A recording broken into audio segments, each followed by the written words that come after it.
Good morning, everyone. I'm Sarah Townsend, editor of Place Northwest. Welcome to this dedicated event on Northwest PRS, which is one of the hottest sectors of real estate right now, I'm sure you'll agree. As we'll hear from exclusive research presented to us in a few minutes, the region's residential sector has held up amazingly well during the pandemic, certainly when compared to hospitality and retail, which is doing its best to revive itself post-lockdown, but has really taken a battering. In Manchester, there are 19 specialist build-to-rent schemes operating at present, and a whopping 6,000 build-to-rent apartments in total, this research says. Many more are still in the pipeline, and investors are hungry for a slice of the action. After all, people still need quality, well-priced places to live, even if their needs may have changed because of the challenges and learnings of the past year. I'd like to thank our sponsors today: For Living, DAC Beechcroft, Clear Fibre, Morgan Sindall Construction and urbanbubble. We've got 170 people registered today, which is fantastic and shows the level of interest in this sector. A little bit of housekeeping first. From June the 24th, Place Northwest will be staging in-person events again for the first time in more than a year, which is pretty exciting. Check out our website for full details and to register for events. But today, and for a little bit longer though, we're using Remo, which we found to be a brilliant alternative. For those of you less familiar with this platform, the networking opportunity is really the big difference when compared with other platforms such as Zoom. So please do create your own profile so that when someone clicks on you, they can read who you are and what you do. Also, don't be shy, turn on your cameras and let people see you. To move around the room, just double click on a table and you'll be taken straight there where you can video chat with other guests. There's private messaging through the chat button and of course the Q&A function as well, where you can direct questions to our panelists that will weave into our discussion. So do keep those questions coming and we'll try and get through as many of them as possible throughout the course of our discussion. Today's event is split into 2 panel sessions with a networking break in between. There's also half an hour of networking at the end as well, so that you can carry on making contacts and doing business. So I think without further ado, let's kick off with today's event. First up, we've got a presentation by Ed Howe, Research Manager at urbanbubble, on the booming Manchester BTR market, research being exclusively revealed at today's event. So over to you, Ed, if you could share your slides and turn your own camera and mic on. Okay. Yeah. Great, we can see it. Thanks, Ed. Oh, good, Sarah. Yeah, no worries. Thank you. Research and insights is starting to play an increasingly prominent role in every industry, but it is especially important in new and emerging sectors such as PRS and build-to-rent. More and more, people and companies are using data and research to inform better decisions, and this facts-based approach has always been important to us at Bubble. With all the data that we have collected over the last few years on Manchester and other UK cities, we identified a gap in the market for up-to-date, regular and reliable insights into the residential rental sector.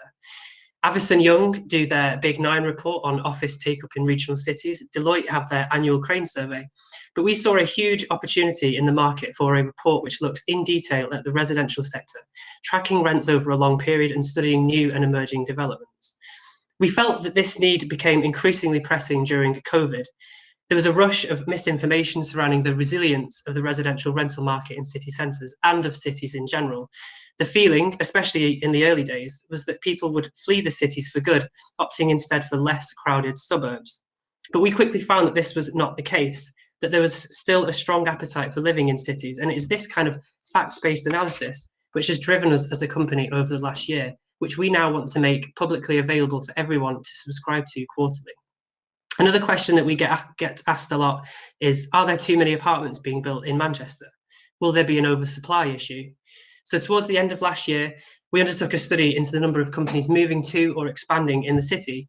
This revealed that in 2020 alone, 7,000 new jobs were announced for the city by companies looking to move here or expand their presence here, mostly in city centre offices in the tech sector, and this was in the midst of the pandemic. So while there are a lot of new homes proposed for the city, this is far outweighed by the number of actual jobs being created here. And the stats on population growth, rent increases and let-up rates support this.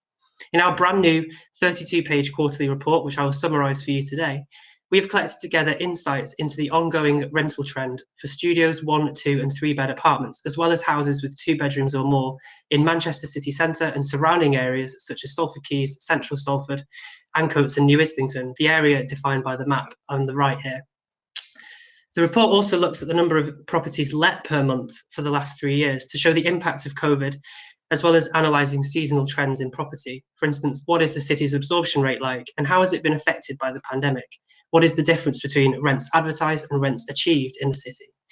The report delves into the emerging build-to-rent sector in Manchester, the developments which have shaped this sector and new schemes coming forward over the next few years. We look at the difference between rents in build-to-rent developments and the overall market to see how much more renters are willing to pay to live in build-to-rent schemes over buy-to-let schemes. This report focuses solely on residential. There are already a number of excellent reports out there by Avison Young and OBI Property, for instance, that measure commercial and office performance in the city. But given that growth in a city like Manchester can often be measured in a number of different ways, our quarterly report also glances at the number of non-residential development coming forward in the city.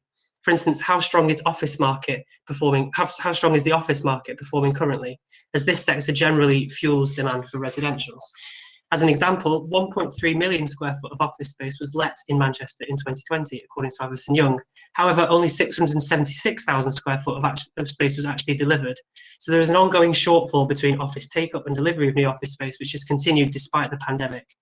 So let's take a look at some of the key trends emerging in Manchester's residential rental sector currently. The chart to the left here shows rents for studios, 1, 2 and 3 bed apartments in the city centre and surrounding areas since the start of 2015.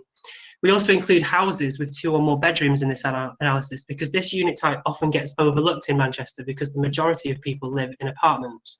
However, over the last few years, there's been a growing trend towards developers building townhouses in areas surrounding the city centre to attract city dwellers who are starting families and give them an alternative to moving to suburban places like Didsbury and Chorlton.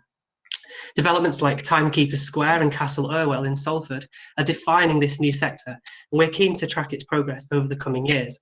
We can see from the chart that rents across all unit types in Manchester have increased over the last 5 years. Even during the last year, rents have generally trended upwards across the city. However, the last 12 months have seen rents for 3 bed apartments and houses with 2 bed or more increase by the quickest, by 3.3% and 8.5% respectively in just 12 months. This supports a growing trend that we have noticed where renters are starting to opt for larger homes with some form of outdoor space since the start of the pandemic, be that a balcony, a terrace or a garden. And contrastingly, rents for studio apartments have declined by 1.6% over the last 12 months, and 2 bed apartments have seen rents slip by 1.2%. All of this information is being available in our quarterly report, available via a subscription fee, which I'll give you more details on towards the end of this presentation. Our quarterly report also tracks the number of properties being let in Manchester per month, which is shown on this chart to the right. The green line on this chart shows the average number of lets which took place throughout 2018 and 2019, pre-pandemic. We can clearly see the seasonal trend, which sees more properties let in the summer than in the winter. And the trend for 2020 is shown by the dotted purple line. Last year started above the 2018 and 2019 average for number of lets. However, as lockdown tightened in March and April, we can see that line decline through March and April. March saw a 99% reduction in the number of lettings compared to the previous 2 years, while April saw a 140% reduction. However, by the summer, lockdown had loosened and lettings rose to their highest levels on record. July, August, September and October saw between 22% and 36% higher number of lettings than the previous 2 years. And overall, as an entire year, 2020 saw 3% more lettings than 2018 and 2019. And 2021 so far, shown by the red dotted line here, is also yielding some highly positive results, above average compared to the last 3 years. January 2021 saw 47% more lettings than 2018 and 2019. February saw 29% more, while March saw 26% more. And there is a strong indication, therefore, that the demand is clearly solid for renting and living in central Manchester and has not been adversely affected by the pandemic. The city's appeal is likely to continue growing once COVID has been consigned to history. We've now established ourselves as one of the UK's leading and largest build-to-rent operators, and to accomplish this, we have been collecting data on the build-to-rent sector for years. We now have a wealth of information on build to rent across all UK cities, and with our quarterly report, we are making this information on Manchester, our flagship city, available for public viewing. Manchester is now the UK's largest build-to-rent city outside London, with 5,893 build-to-rent apartments across 19 separate communities.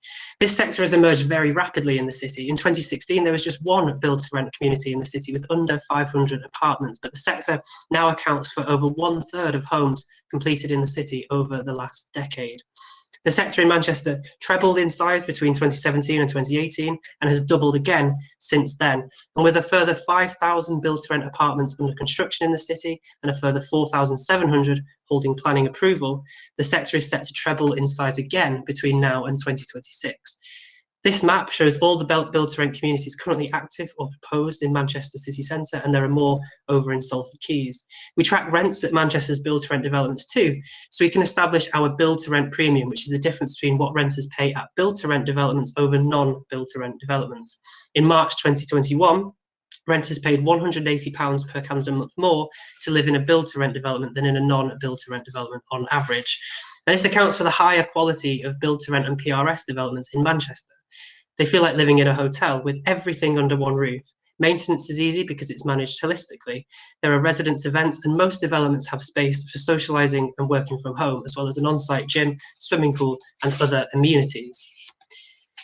Our rental trend for build-to-rent starts in 2017, shown here on this chart to the left.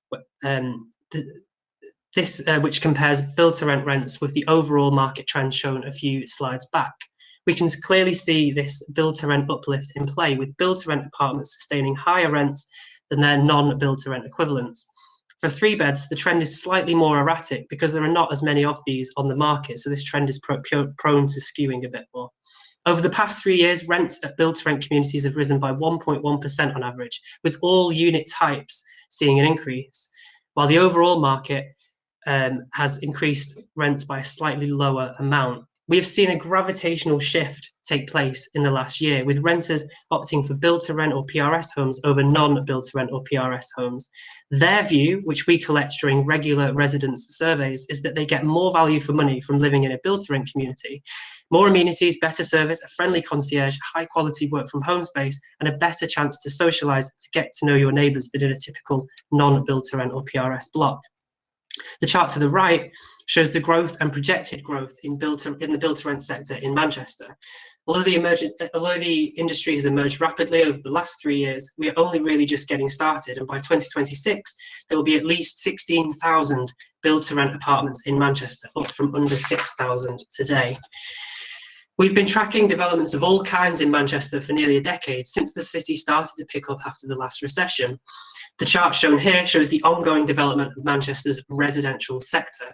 The orange bars show the number of homes submitted for planning in a given month. The blue bars show the number of homes approved by planning in a given month.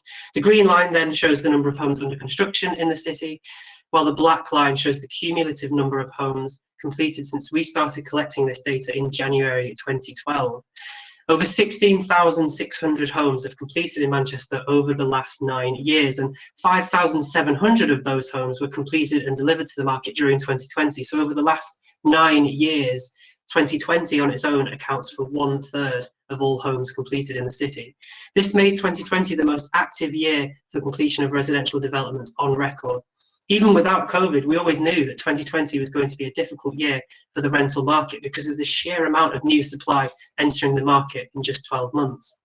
The fact that rents actually remained relatively stable throughout last year, with this amount of supply and a pandemic to stir things up, is testament to the strength and popularity of Manchester's rental market and of the city in general. And again, we're only just getting started. There are nearly 17,000 new homes currently under construction in the city, which is more than has completed over the last 9 years in total. In 2021, we'll see the delivery of 8,100 new homes across the city centre, Salford and Trafford, beating 2020's record. This data is vital to anyone performing in the residential or rental sectors in Manchester and is all included in our quarterly report. And the pandemic has not slowed down the appetite for new residential developments in the city either. Last year, we saw planning submissions for nearly 8,400 new homes in the city.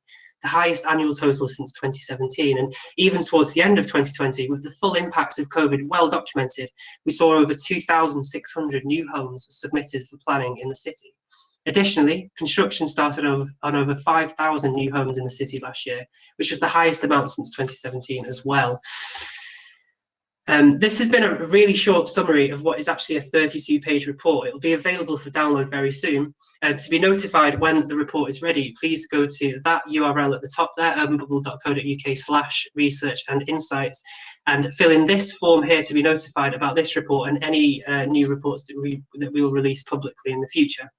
Our research and insights platform is brand new, so we're really keen to hear your views on how to develop this as the go-to source of research for intelligence on residential development across Manchester and the UK.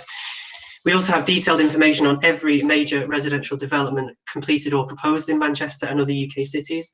By analysing information from planning applications, we have pulled together a really detailed and powerful city matrix containing data on unit mix, apartment sizes, amenity layouts and rents. For every city, we are constantly tracking the rental and employment market and conducting studies into the rental uplifts created by having things like an on-site gym or a residence lounge, and assessing the impact of building apartments with or without balconies or with baths instead of showers and stuff like that. This information will all be made publicly available in time. So if you are interested in being a part of this and helping us to grow our new residential data sharing platform, please make sure you go to this URL and fill in this form. You'll be notified straight away when our quarterly report, which I've presented today, is available for download, and you'll be the first to know about any future research we do as well. Thank you so much for listening. Thanks, Ed. Thanks so much for that. Fascinating insight that the market is forecast to treble in size by 2026, I think you said. Sorry if I missed that. But also in general, a great analysis of rental activity in one of the region's core markets that will really help to inform our first panel discussion. So we're going to be talking today about how the pandemic has affected growth and demand in the sector, what the longer term outlook is, and how people in the room today can seize regional opportunities. I would like to welcome to the stage Michael Howard, Managing Director of UrbanBubble, Lee Hill, Residential Director at JLL, Gemma Leonard, Partner at DAC Beechcroft, and Peter Rowe, Development Manager at Packaged Living. So welcome to everyone. Hi all. Hello, good morning. Morning, hope you're well today.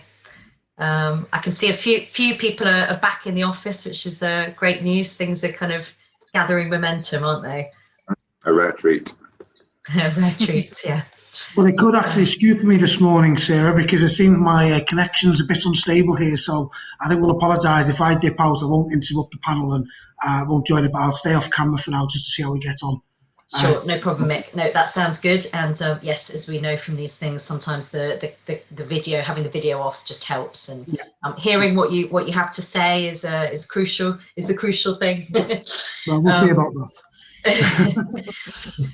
So we've all heard Ed's presentation that reports on a record year for Manchester's build-to-rent market. So let's start with a little bit of analysis and observation on the market at present from our other speakers.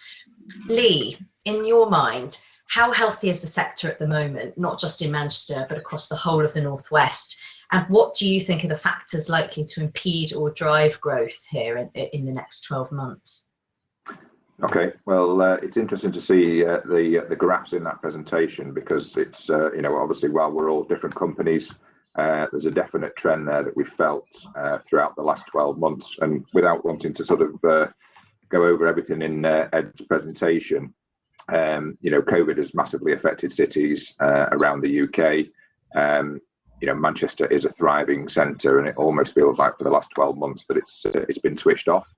We've seen a flight of people moving out of the city centre. Which furloughs significantly impacted the number of people living within the city centre as well. But I'm pleased to say that, as we've come back in 2021, the announcement on the 5th of January wasn't what we wanted to hear. And that's had another further impact, not only on homeschooling, but also on the ability to reopen the centre. But I think as we see the restrictions easing, we're actually seeing a pattern now, which again in Ed's slide there, you can see in March there was a real sort of a real peak in activity, and March for us across our portfolios in different cities was the same. April, which wasn't on that slide, which I appreciate was only 5 days ago, in Manchester, that's been our busiest April for inquiries and lets on record. So going back to 2016, when Build to Rent sort of first launched in the city, we're now seeing that people are migrating back to Manchester, and we're feeling that across other cities as well. We won't talk about London, but we're seeing those same sort of patterns there also. But what's encouraging at the moment is where people are coming from. We're not seeing a regurgitation of people just moving around the city for different types of living. We're actually seeing people move from within the country. Looking at some of the data from last month, people are moving to Manchester from, we had people moving from the Isle of Man, London, Liverpool, the north.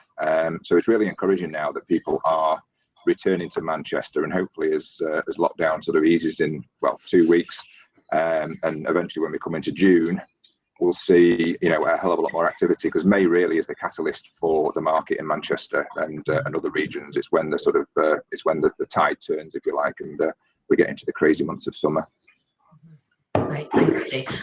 Have you got any sort of insight about what all of this might mean in terms of the impact on rental rates and investment returns? I mean, obviously we heard from Ed's presentation a bit about rental rates, prices actually staying pretty stable throughout the pandemic. Have you seen that as well? Is that a trend that you're noticing?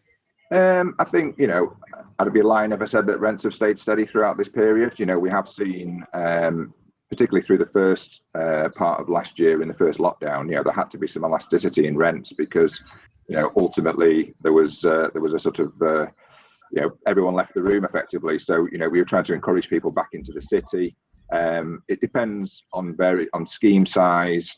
We have seen some schemes stay very resilient, but the larger schemes, we felt it in that respect that there has been a bit of a dip in the rents, but we are seeing now that rents are starting to climb back up.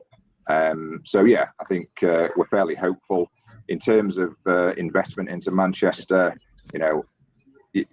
Big sort of sectors are offices, retail, hospitality, and beds and sheds. And beds and sheds at the moment are the resilient ones. If you look at rent collection rates in beds and sheds is over 90%. If you look at other areas of property, maybe as low as 50%. So I think that funds are seeing that there's definitely stability in those sectors. We know that sheds are busy. People need homes. It's we've seen some bigger acquisitions. There's plenty of money at the moment being pooled around. We're seeing a lot of sort of investors from outside of the UK, so particularly North America, Canada, Germany. Our investment team recently worked on 2 portfolios.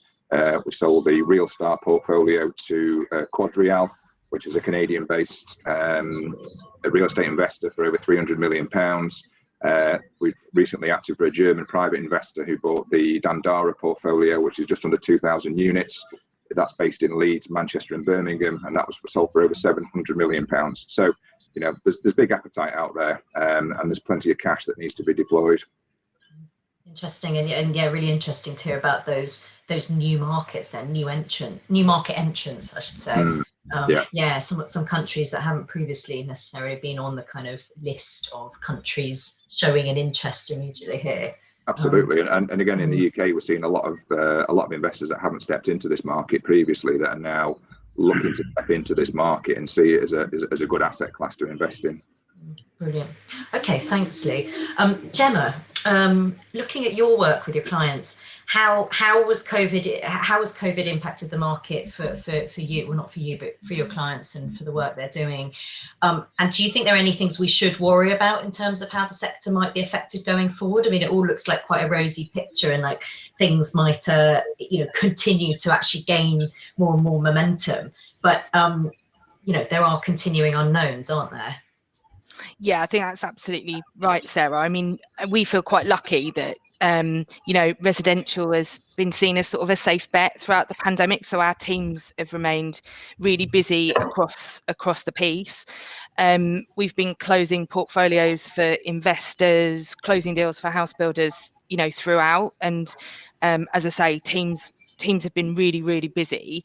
I think what our clients are saying to us is that finding the right deal now and actually finding those portfolios at the right price and at the right level is increasingly difficult. And so that's something that we're keeping an eye on, because certainly, that's not particularly good for us if our clients are genuinely really struggling to find those deals. That's something that we're hearing across the board.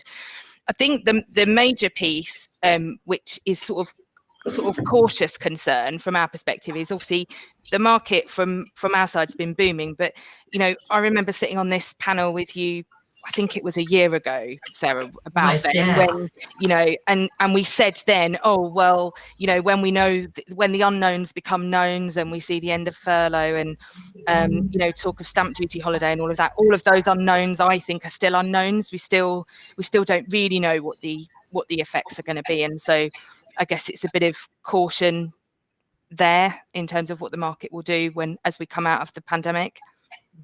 What about the stamp duty land tax exemption period? That's obviously kept being extended, hasn't it?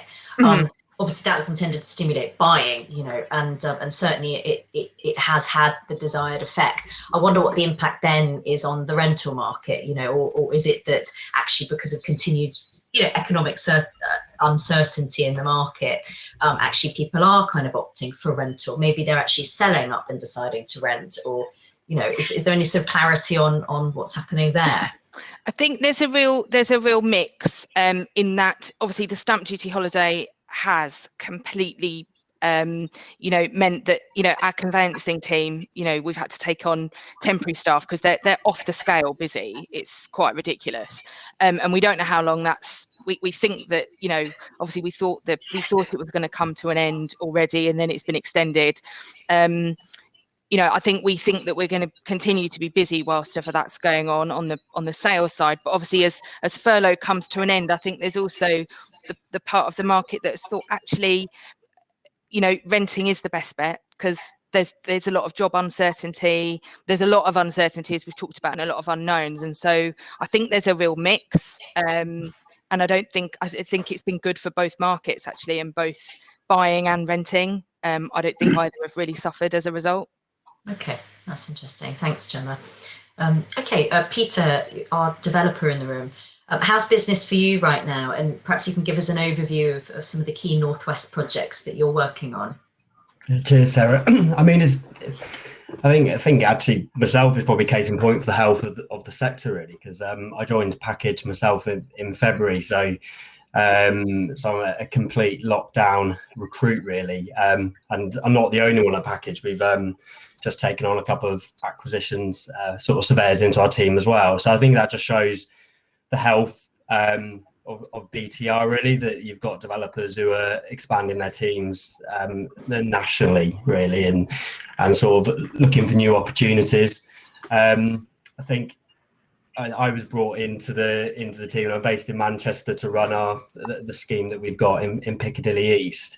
And again, I think that shows really just the health of the sector at this time, particularly given where we've been through the pandemic, in the sense that our application for the castings went in last April, so a month or so after lockdown. That got consented with all the challenges of getting used to teams and all of those sort of things last year. And now for the early part of this year, we're moving into delivery on that scheme, and we have sort of real confidence in the Manchester market and also sort of the UK market for BTR, really. And we haven't seen any of that sort of diminish, and I sort of agree with some of the things that Gemma and Lee have just sort of said there. And I mean, we are really serious about delivery, really. I mean, last week we had the archaeologists on site doing our trial trenching, with site investigation this week, conditions been discharged. So we're really excited that scheme will be coming out of the ground, really. So yeah.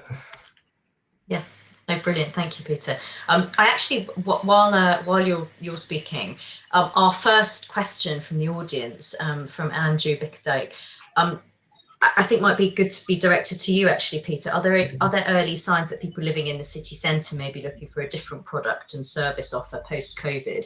And what do developers, investors need to do to respond? It's a big question. Obviously, we'll open this out to everyone, a bit later on, and we'll discuss it in a bit more detail. But I suppose, in a nutshell, looking at your own specific schemes, packaged schemes, have you noticed any kind of new demands among in the market, which is sort of forcing you to tweak any schemes that you're delivering?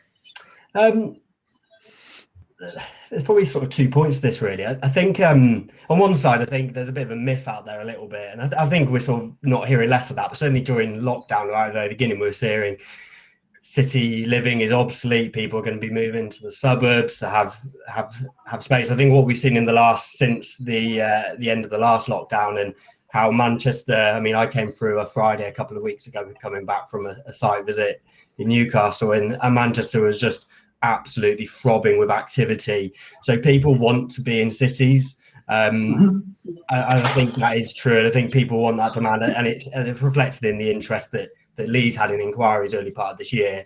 So I don't think it's sort of like throwing the baby out with the bathwater almost with what we were doing. We're doing it right before the pandemic, really, and certainly with our schemes anyway. Like, we design buildings where we want our tenants to be happy and enjoy and aspirational in terms of great places to live, and a lot of that goes into us finding the right site. So we think Piccadilly East, it's the right place now. It's aspirational. Yes, it's a regen area, but it's got some good fundamentals there that make it a good place to live now. But it's going to just improve as more development comes on around that location, and with improvements into the public realm. We're delivering the public square as part of Piccadilly East, so that's going to be right outside our site. But within our building itself, we have good size apartments, but we also then have good quality amenity space. And I think sometimes you see out there that it's about having a shiny gym or a swimming pool, and it's not necessarily that. Where we come from a package, it's about having adaptability, and it's about what works for a tenant ultimately.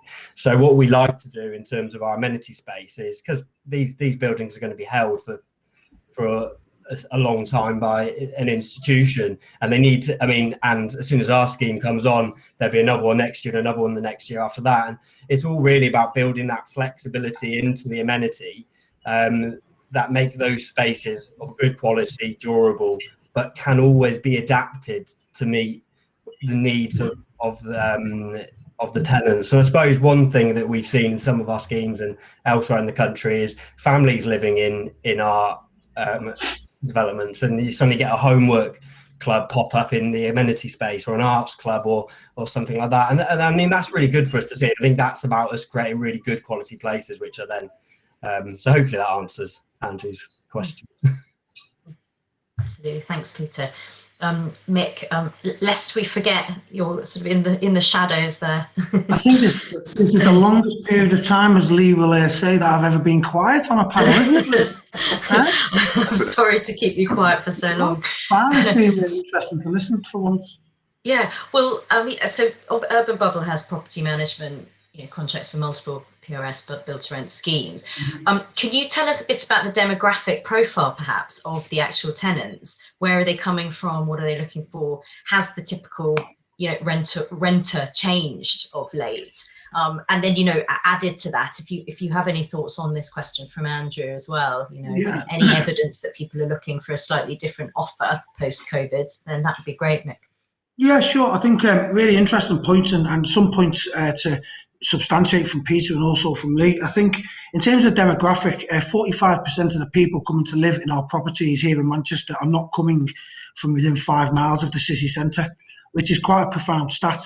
And so we hold lots of data about where people are coming from. So there's plenty of overseas interest, not just students. There's quite a mature overseas residents here in Manchester who may be working in the city, and typically overseas residents have lived in mature cities. It's got mature apartment living, which, let's think about it, Manchester's only really been living maturely. Well, it's only been living in a city for the best part of 30 years. Back in 1989, there was only 500 people who lived in the city centre of Manchester. So we're now, I feel Manchester, to go back to what Peter's just said, how are we responding to the changing need of renters? We were already doing a really good job in Manchester. We're now, rather than creating apartment buildings with simply lift lobbies and refuse rooms, we are now creating spaces where renters and residents can engage with one another, and we've got on-site teams that can support their demands and their needs, and providing whatever amenity it might be, whether that's leisure, club lounges to work from home, or it can be a home working club. But the most important thing that we found is people want space, whether that's inside or outside. So to go back to demographics, our Deansgate Square, in Deansgate Square we have two of the apartment buildings there, West and North Tower, 626 homes, and 12% of the homes are occupied by families. 12%, and that is quite a lot. So we only 350 of the apartments are open at the moment. So that's somewhere in the region between 37, 38 apartments have got families. And the reason being is, if anyone's actually been to Deansgate Square, the apartments inside, there's no outside space with the apartments, but the apartments are huge. And we brought out a minimum space guidelines where a one bed has to be around about 470, 480 square foot. A two bed is 688 square foot, and a three bed is 998 square foot. The problem this gives, rather than setting a standard, it creates a bottom of the barrel. And our problem is developers are rushing to the bottom of that barrel. And if we can create homes which have actually got 1,000 square foot for a two bed, we've proven within Deansgate Square, within our complex, that people will pay a higher rent because they want space, because you can have one or two children and live in an apartment when you have more than 688 square foot. I'm currently residing in Deansgate Square in a 3-bedroom apartment with my two children whilst my house is renovated, and it's just under 2,000 square foot. I think I would probably be divorced within the next month if I was in a 998 square foot 3-bedroom house or apartment, because I just want to throttle the kids and probably kill my wife.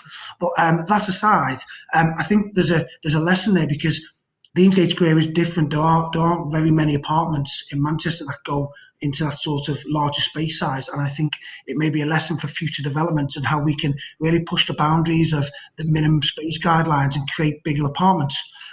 Outside space is really important, not because people think a lockdown's coming, but because people value having that private outdoor space if you can. And the data is really, Lee will tell you, and Peter will find this with packaged living, the absorption level, so how quickly an apartment rents when it has a balcony, is much quicker when it doesn't. And it also rents for more money. And I know these can be challenging commercials to deal with when you're developing property, but we believe the post-COVID, the premium can be up to 17 or 18% just on rents. So that maybe, and again, that doesn't include the void costs. So, very much lower void levels than maybe something without a balcony. But just in terms of demographic, one thing that we've noted is not a good thing, is that whereby Lee may have seen some lower occupancy as the lockdown started, as people in the F&B industry, hospitality, were on furlough, and there was a lack of assurity. We didn't in some of our schemes. Some of them we did, because we had people who were working from home and they needed that space. What we're now seeing is we've just suffered a bit of an occupancy dip in some of our communities, because the mortgage products that have been released since March are now offering 90 and 95% mortgages. And actually, we have maybe an older demographic that can afford, wants to buy, and they're now leaving to go and buy a home in the city centre. So they might have not maybe gone for the Help to Buy or been part of furlough, but we now have mortgage products that suit them, and they want to then go and buy in the city centre. So it's anecdotal at the moment. There's no major data with it, but we've seen, certainly within our higher appointed schemes and communities, people actually swapping, not moving from the city, which is great. That's what we want. We want the cities to thrive, and that will come if we build if we build population growth in the city, which we will.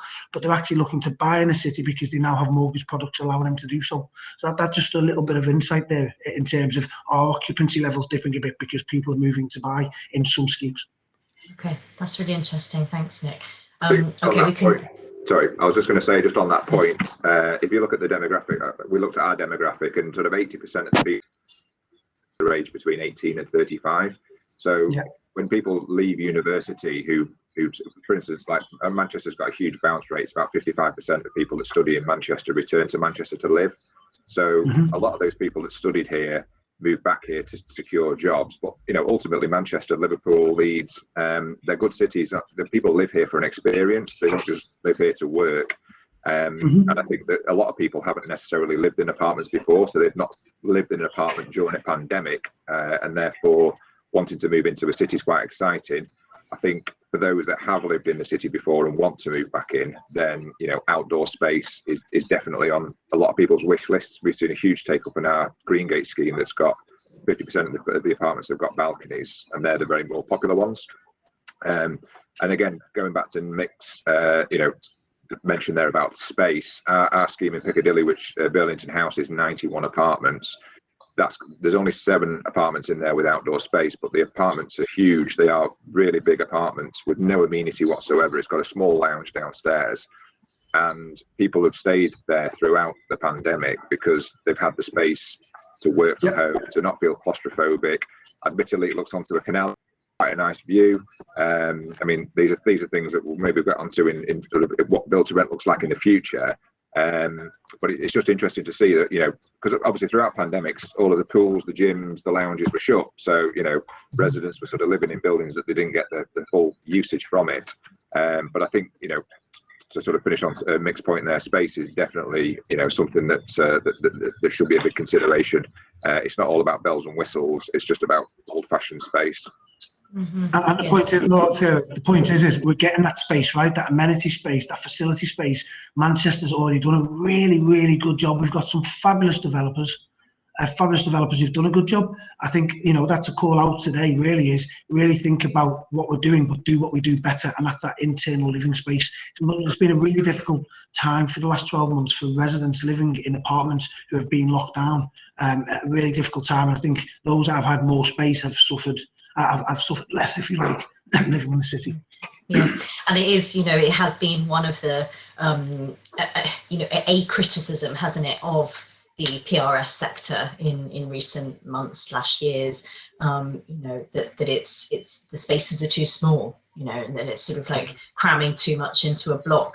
And that's fantastic to hear. I guess hopefully the industry will be encouraged to hear that. Developers and others involved are sort of seeing that change a bit, that sort of priority, that focus. Okay, thanks all. We'll also discuss this in a bit more detail in the second panel, when we've got sort of design architects involved as well on the panel.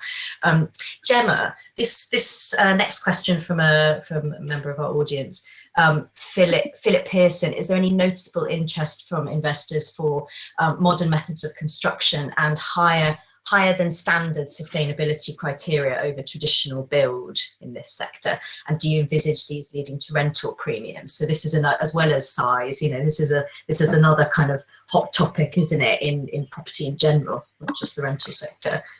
Yeah, it's a really hot topic. And I think until recently, it was probably a little bit about, when people talked about zero carbon, legal framework surrounding that, it was a bit like watch this space, and now it is happening. The framework's developing. I think all of us think that it's going to impact significantly on the whole sector. The measures that are proposed to be put in place range from the mandatory reporting requirements on actions to achieve net zero, to decarbonising the economy, so retrofitting properties. That's obviously a big issue, particularly in our PRS sector. And as well as obviously the requirement, I know probably nobody wants to talk about it, but biodiversity net gain and that 10% requirement, that is all happening. It can't any longer be ignored. And related to that, you've got significant growth we've seen, certainly in climate litigation. And that's not just aimed at public bodies, but corporate funds. And our firm acted on the Heathrow expansion judicial reviews, and that's a prime example of that. So, we've obviously got the environmental bill, which I think it's expected to obtain royal assent in autumn 2021. We've got in November this year the COP26 UN conference that we're hosting, and so the government's clearly committed to significant measures. There's pressure on much more sustainable practices across the board. And many of our clients, particularly, I mean, Barratt's, they're a major client of ours, you know, they've signed up to some really quite strong targets in terms of achieving that zero carbon. LNG are another one, but much more recently, and this sort of pulls me onto Phil's question, we're seeing investors like Landsec, Royal London, you know, they've got very public responsible investment programs. So, and I know that from talking to them that they believe ESG factors will become much more relevant to them. So I think that's where we certainly believe, and it's easy for me to say because Phil's at Ilke Homes, and they are quite a big client of ours, and we're doing a lot with them, and we're seeing, you know, our investor clients are asking us a lot more about MMC, about what we're doing with Ilke, and there's certainly a lot more interest, but I would say probably the early days of that where investors are very interested in it, because I think as that framework ramps up. So I can't really answer the question about how that will affect the rental premiums. Hopefully one of my panel members might be able to help me out with that side of the question. Sure. Okay. Thanks, Gemma. Yeah, we could certainly, if anyone wants to sort of come in on that. I'm keen to talk about location hotspots actually as well, because Ed Howe talked us through some of these in his presentation, at least for Manchester, and showed that in the city centre there really is such a significant amount of space being given over to PRS schemes, build to rent schemes, and the market is booming. But I'm wondering about elsewhere. So not just Manchester, but you know, where are the other cities? Where are the other kind of hotspots in the northwest? And also, you know, what about suburban locations and out of town locations? We haven't. There still doesn't seem to be a huge amount of interest in that space, as I see it. And I think this links to a question from the audience from Laura Bailey. Will there be an increase in the rental sector away from city centres in smaller commuter towns which don't traditionally have rental apartments, or is the developers focused mainly on cities? Peter, I wonder if you've got any thoughts on this, you know, from the developer's point of view. What are the considerations you're making here? And really, is it just city centres all the way for you guys? Yeah, or package, there's two very different parts of the business. We have a multi-family apartment division, and then we have a single family housing division. I mean, just quickly, just in terms of the city centre of Manchester, I think it is really important to say that, yeah, volumes of residential have boomed.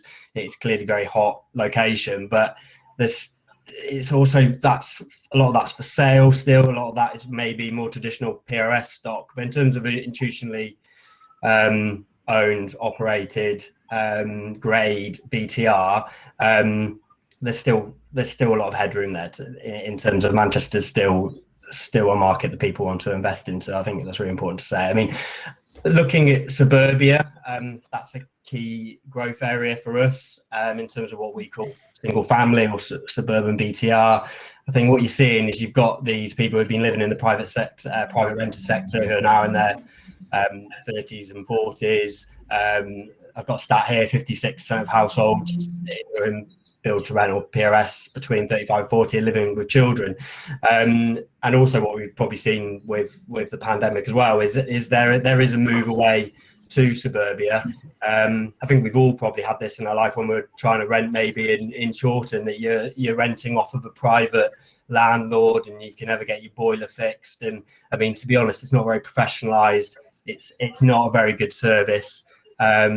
So I think where we're coming from is we see that as a sector of PRS which is like ripe for disruption, and there's a lot of investor interest in it. So the angle we're taking is that we invest, we develop alongside house builder partners, and we operate single family housing across the UK, and we're looking for sites in suburbia, so in well connected towns around Manchester and North East, Midlands and South. And we've already signed several framework agreements with PLC and National House Builders, and we've already got a pipeline of over 1,000 homes that we'll be looking to bring forward. So it definitely is an area of growth, and probably more than where the multifamily is, because there is this demographic almost who have got used to renting in multifamily housing equally or already renting in suburbia, and they've just got a poor quality product, and that there is a part of the market there for a professionalized product that could fill that gap. That's really interesting. Thanks, Peter. Sarah, can I jump in on there rather than, in on that question? Because sure. rather than, as the market evolves, we've only just got going in what's called multifamily in the States is called build to rent here. And it's a bit of a Marmite acronym for people, beating it off. But, and there is very much the single family, if you like, that the housing or single family dwelling in institutionally owned, professionally managed will evolve and develop as we are. But what's really exciting, I think, for Manchester is it's not suburbia. We have some very distinct and passionate people from towns like Stockport and Rochdale and Oldham and Ashton, and you wouldn't call that suburbia, you'd call them our GM towns. And rather than just copying from Manchester, I think those towns have all got their own plans for developing good quality housing and regenerating their own towns and building off the success of Manchester. And we're privileged to be working with RDA, Rochdale Development Agency, also doing some work in Oldham now, and we've started to venture into Stockport with a number of private developers and also some communities that are being developed there. And I do see Manchester, or the greater Manchester area, can really sort of set a bit of a precedent really for the UK on how we can take what works in the city and emulate that within really good quality towns and actually see some regeneration in them towns, which rather than just copying Manchester, we can start to develop this area, this great, we go back to the Northern Powerhouse, which isn't a phrase that we've heard for about 18 months, but we can really set a framework and a development pipeline which looks to regenerate the towns and create good quality housing. And it's a really important part of that live, work and play of making any place a success. And I do believe that the likes of Rochdale has got some fascinating natural qualities with the access to outdoor space and natural countryside, but it's really well connected, not just with Manchester but with Leeds, so people don't have to pay the expensive prices for a 2-bed in Leeds or Manchester city centre, but can maybe live close to parents where they've got better support networks, they've got their friends, and live in an apartment for maybe £700-800 and still have a good quality lifestyle and get between two cities to work. So I think I'm really looking forward to seeing how the next decade our towns around Manchester evolve, and seeing how Manchester becomes this great metropolitan area within the M60 ring road rather than the Mancunian way. Okay, thanks, Mick. Lee, I wonder if you've got anything to add on the location point, and I'm thinking elsewhere other than Manchester, where else in the Northwest is sort of getting bigger for this? We've got Liverpool, we've had a couple of big schemes in Preston, haven't we? Yeah, Liverpool's obviously been a bit of a favourite as well. So we're on in Liverpool, Preston, as you mentioned, we're just looking at a site potentially in Preston as well. I think obviously towards the east, which we're not talking about today, but there's obviously a lot going on, sort of Sheffield, Leeds, places like that. But I think, going back to what Mick says there, I think it'd be exciting and interesting to see this sort of push out of the sort of the ring road of Manchester and into sort of suburbia. Whether there's the scale in some places is to be discussed and decided. But and doing something a bit different, because I think we need to look at what's been done over the last 5 years and think, do we need to continue doing this, or do we need to do something different? The pandemic's been a big learning curve. We've had the first opportunity. Prior to the pandemic, it was what people wanted, because it was all new, and it was basically they'd never experienced this living before. Then it became the benchmark of what people expected. And I think now, looking forward, it's like, how have people been affected living in these buildings when they've not been operational in some respects? So I think looking further forward, I was just looking at one of the questions there. Sorry, I'm just going to jump on this myself, but please do. In line with the above, and specifically, what key elements are now key for success in a scheme rather than the bells and whistles? And I think that's a really interesting point, because for me, talking about the scheme we've got in Piccadilly, that hasn't got any bells and whistles. Some whistles are inside the apartments. They're the bits that people rent there for. I'm sat in our new JLL office that we moved into in lockdown, and we've not actually fully populated yet, but we've just gone for well accreditation, and hopefully we're going to be the first platinum office outside of London to get platinum well accreditation. And I think, if you look at the state, did it on our Greengate site, but they do accreditations there, like Fitwell, which is an accreditation around residential. So it's not just about commercial, it's about residential as well. And I think that people are going to start to look for these type of accreditations. So WiredScore is another one. We've just got WiredScore accreditation at our Burlington and Greengate sites, which I know no one's nodding their head because they've probably never heard of it. But WiredScore is all about connectivity. So it's about radio frequency testing. It's about, if you think about apartment blocks in Manchester, they're all great. They've all got broadband, but can you get a phone reception in every single area of that apartment? We know you can't. So I think what's going to be important to people moving forward is those type of accreditations. And whilst they're not big on people's agendas at the moment, I think over the next sort of 3 to 4 years, anywhere that's got a Fitwell accreditation or has got a WiredScore accreditation is going to be important to people, because they want to know that where they're living is good for their mental health. And they also want to know that when they are working from home, or potentially, God forbid, in a situation like we've been in again, that they are able to operate efficiently. Mick's got no, we can't see Mick today because he's got poor reception, but those are the sort of things that hopefully in the future people can avoid. So I think it's not just about bells and whistles, it's about the sort of simpler things in life. Parcels, another big thing. Parcels, we've surveyed our residents throughout lockdown, and parcel collection and delivery is more important than gyms at the moment, because everyone relies on retail. And I said this to Mick when I met Mick for lunch the other week, and I said, you can tell that Manchester's reviving itself now, because, looking at our parcel intake at Greengate, we did 33,000 parcels last year, and everything in the last quarter has been Gaucho and Hello Fresh. And since the lockdown restrictions have gone, everyone's said sod, cooking decent food, and now it's Boohoo, Pretty Little Thing, and Assos. So everyone's going out to eat now. Get out there. And no longer sitting at home eating, because and that's just that's a key indicator that Manchester is coming back. It's a real key. I think that's really interesting. Really. Thanks, Lou. Sorry, I'm just aware that we're approaching the end of the session, and can I come back? I don't know who was speaking just then. Actually, was it you? Oh, no, don't worry, Sarah, it's me. Don't worry. I'll come. I just want to ask Gemma one about the legal framework for PRS, because this is you're the only lawyer we've got in our session, so I don't want the opportunity to pass. This is a relatively new investment sector, PRS, isn't it, when compared with other more established types of residential property, and there's no specific planning use class or asset class for it at the moment. Are we moving towards this, do you think? Is it becoming a tried and tested investment model yet? And if not, why not?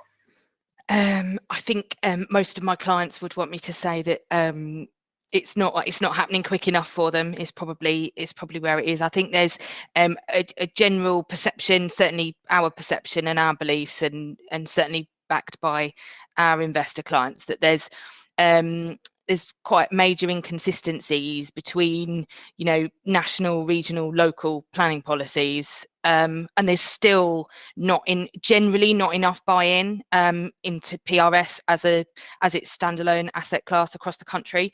I would say Manchester is where it is really, really strong in Manchester, but outside of Manchester, there's still a lot of buy-in to be done, is what I would say. And I think what we're seeing is when we're taking schemes through planning for our clients, that local authorities are still sort of feeling their way with it. It's just nowhere near quick enough, in my view. And there's still a preference from the local authorities on those established affordable housing models.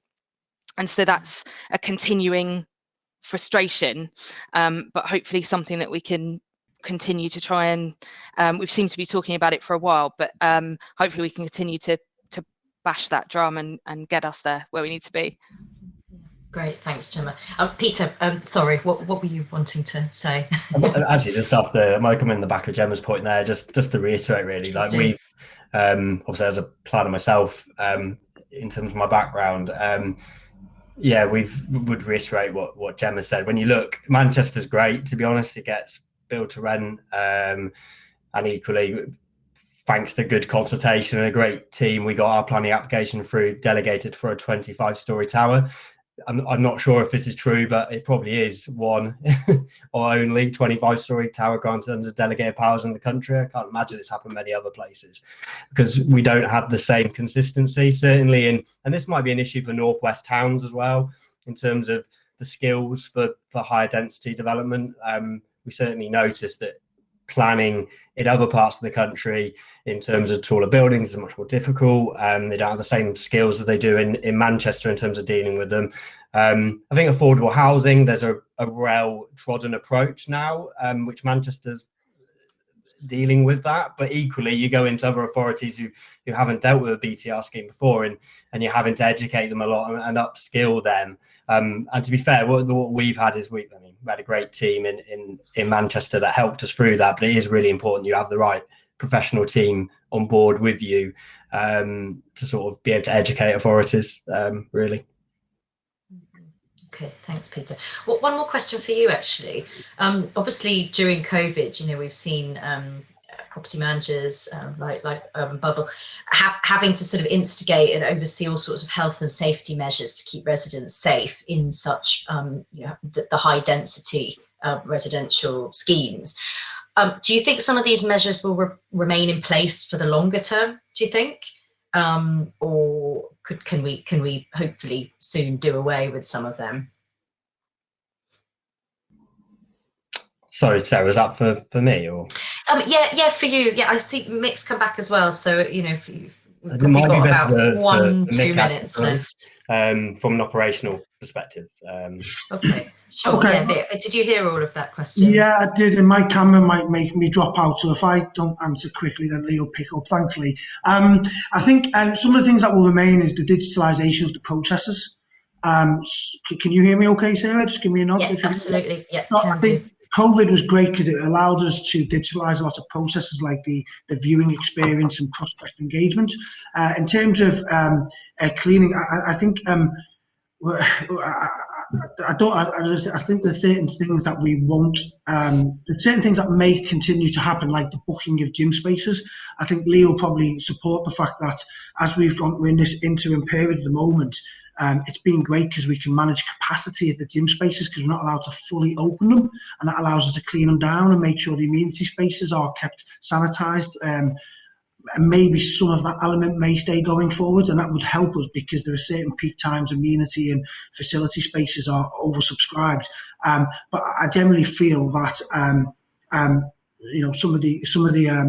some of the aspects that we've had to endure over the last 12 months with deep cleaning incessantly, I'd say at times, areas of the apartment complex, hopefully we can get back to more normal levels of sanitation and cleaning, because it adds a significant cost to the building, and that then doesn't allow, it really affects the viability. Yeah, sure. Okay, thanks for that. Yeah, it'll be interesting to see how all that plays out, and how quickly things can sort of evolve on that front. So I'm afraid that's all we've got time for today. Well, not today, but for this first panel. A virtual round of applause to our speakers for a really thorough conversation, and to our attendees for your questions and input. I would say we've got a couple of questions we haven't yet got to, but we can keep them up there and we can hopefully address them in the second panel as well with some new set of speakers. So if I could ask you to stay on for the networking break now, and we'll be back for the second half panel at 11:30. So let's switch to networking mode now. Thank you so much to all of our speakers, and see everyone shortly. Hi, everyone. Thanks for joining us again on the main stage. Hope you've enjoyed a bit of networking over the past half an hour, 20 minutes or so. So our second panel discussion today is about new ways of living and how to future-proof PRS. So we'll expand on some of the ideas we heard in the first panel, hearing thoughts on PRS trends, such as how COVID has influenced the planning and design of schemes, and discuss ways of meeting shifting demands among investors and renters. So as ever, please keep your questions flowing from the floor. Don't be shy, and we'll try and get through as many of them as possible. So first of all, I'd like to welcome to the stage Paul Gerard, Director at For Living, Rachel Bruce, Associate at Callison RTKL, James Blakey, Planning Director at Moda Living, and Dan Batterton, Head of Build to Rent at Legal & General. So if all of our speakers could please activate their cameras and mics. People gradually joining. I'm going to go through and just start with, if everyone here can sort of give a bit of an introduction really for their involvement in the Northwest PRS sector. We obviously spoke in detail about market drivers and the growth outlook for PRS in our first session. So it'd be really good to hear, first of all, how our speakers now, how they're actually involved in regional projects and how they're experiencing market dynamics right now as well. So Dan, do you want to start? Yeah, sure, I can start. So we started investing in build to rent about 5-6 years ago in Legal & General. Our first scheme was in Salford, the Slate Yard in Salford, which has grown in 3 phases now. The rough numbers are we've got about 6,000 apartments in development across the UK and about 2,500 that are up and built. Of those, we've got 1,000 in Manchester, we've got 500 in Leeds, and the rest are spread all around the country. And I think in terms of interest and demand and where the market is, so if I think of it, there are 2 sides to the market. There's the occupier market and then the investor market. On the investor side, I think the evidence that we now have in terms of data on what happens to the sector during a distressed market, so 2020, shows rents were still collected, occupancy remained pretty robust. So as an investment, it is looking like an attractive sector. And we're getting more and more pension funds and investors from around the world approaching us wanting to access the sector. So we're only seeing a growth, really, that the hypothetical expectation of what would happen to the build to rent sector during distress has been proven now. And that is getting a lot more investors a lot more comfortable. So we're just seeing a greater wave of equity coming into the sector. On the occupational side, we'll probably touch on it, but the impact of people moving out of cities, I think, is complete rubbish. I don't think cities are dead. I do not think people want to move out of cities. People live in cities for access to culture, nightlife, people. And I think people's demand to have contact with people is probably greater now than it was 6 months ago. So I see the demand for urban living to remain and just to grow. But we are in a blip where a part of the market is simply not there. Those that want to live near work are not renting in the middle of cities yet, although they're on their way. Those that are students and postgrads, they are not there yet because they haven't not got a reason to be in the city centres yet. So there's a large proportion of our demand as a sector that hasn't yet returned, but will do over the next 2 to 3 months. So I think our occupancy levels will increase, demand for our spaces will increase, and we've got growing investor appetite to put more money into the sector. Okay, that's really great. Thanks, Dan. So that sort of reflects the sort of positive outlook that we heard in the first panel in Urban Bubble's research. Thanks for that. James, what about you? Well, I'm fortunate enough to be the planning director of the Living. So we are crucially an operator investor rather than a developer. So we've got about 13,500 new build to rent properties in the pipeline.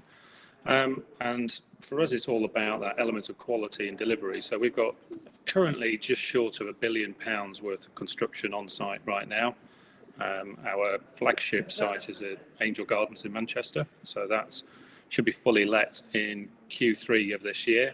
And I'm always pleased to say that that was the UK Development of the Year last year in terms of the accolade. So we take a long-term stewardship approach to our developments. So we are looking at sort of an all-inclusive community next generation development. So we spend a great deal of time and the focus on making sure that the quality of the product is right. So that resident first offer is really, really important. And just to sort of echo what Dan was saying, we're seeing a great influx of new investors and funding coming into the build to rent sector, which is... James, you've gone a little bit quiet. I think, have you covered your microphone a little bit?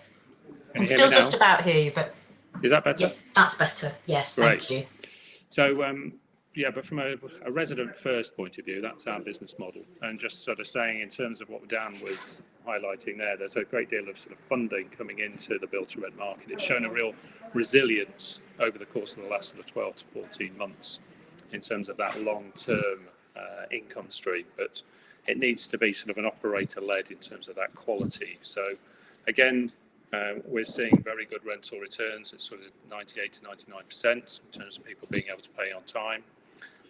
But ours is very much this inclusive offer, so no deposits, no fees, no service charges. It's very much a lifestyle, flexible choice, which has been quite attractive to a lot of people through sort of the pandemic itself. So we've seen a real acceleration in a number of these conversations. And when you look at the build-to-rent sector in terms of the Northwest, it's the biggest region outside London in relation to build-to-rent. So we're seeing a great influx of new monies being deployed, which is really encouraging for us. Mm-hmm. Okay, great. Thanks, James. Yes, I think your sound went a little bit in and out there. I'd say just if you're able to stay close to your microphone, if that's at all possible. Brilliant, thanks. But we could hear you, just a little bit quiet. Rachel, welcome. What projects are you up to at the moment? Hi, yeah, I'm Rachel Bruce. I'm an associate at the Manchester office of Callisonati TKL. We benefit because we're a global architecture practice, which is 75 years old this year. And we have about 35 years of experience in what the Americans call multifamily housing. So that was instrumental in enabling us to bring build to rent here. In Manchester, we opened the Manchester office 5 years ago, and in that time we've gained planning for over 2,000 homes across Manchester and Salford, for clients including Manchester Life, Package Living, Select Property Group and Patrizia. And in the next quarter, I think, we'll be completing over 700 of those homes across 2 sites at Embankment West in Greengate and Lampwick in New Islington. So we're seeing quite a lot of that being brought forward now, and it's great to be involved in a sector that's so alive in Manchester. Thanks, Rachel. And Paul, are you there at the moment? I know you've turned your video off. That helps with the bandwidth coming through. But if you're there, please do speak up. I think possibly we have to presume he's not, although he is on mute. So maybe it's a case of unmuting. Okay, I think we'll have to sort of keep progressing with the discussion and without Paul. But please let us know when you're back up and running, Paul, if you can hear us, and we'll bring you in. So okay, looking at some of the issues that a couple of you sort of raised just now. I'm wondering longer term, how might the COVID pandemic alter expectations of rental properties and of residential in general? For example, is a degree of working from home here to stay? And if so, how will housing provide for this? I wonder if you want to have a stab at that one, James. Yeah, absolutely. So from a motor point of view, we've always been blessed with great spaces and places. Can you hear me now, Sarah? Is that louder? Yeah, it is. Yeah. Can the other panelists hear okay? Yeah. Yeah, so places and spaces has always been very high on our design agenda. So from day one, when we're designing a development, even before COVID kicked in, we were looking at spaces internally for our residents. And what we also say within Moda is that you don't rent an apartment with us, you rent the entirety of the building. And we've got some great data sets now in terms of the use of the individual spaces. So gaming, gyms as they've started to reopen and those sorts of things. So what people do benefit from, such as Angel Gardens, is we've got on the 7th floor outside a 5-a-side football court, for example. In Birmingham, we've got a 200-metre running track on the 3rd floor plinth, right in the heart of Birmingham. So we take a great deal of time to make sure that those spaces work extremely well, and co-working forms part of that. So again, that's part of the overall Moda offer, and that flexibility we're seeing with secure tenures coming in and being flexible about your tenure splits is really, really important, the way that residents are looking at those spaces within Moda itself. So It's highly managed, and again, one of the things that we've found, which has really given reassurance, is 24/7 on-site professional teams, and that quality of cleaning, thermal sensors, and being part of that community has been really, really important to the residents within Moda, and that we're seeing that through the retention rates.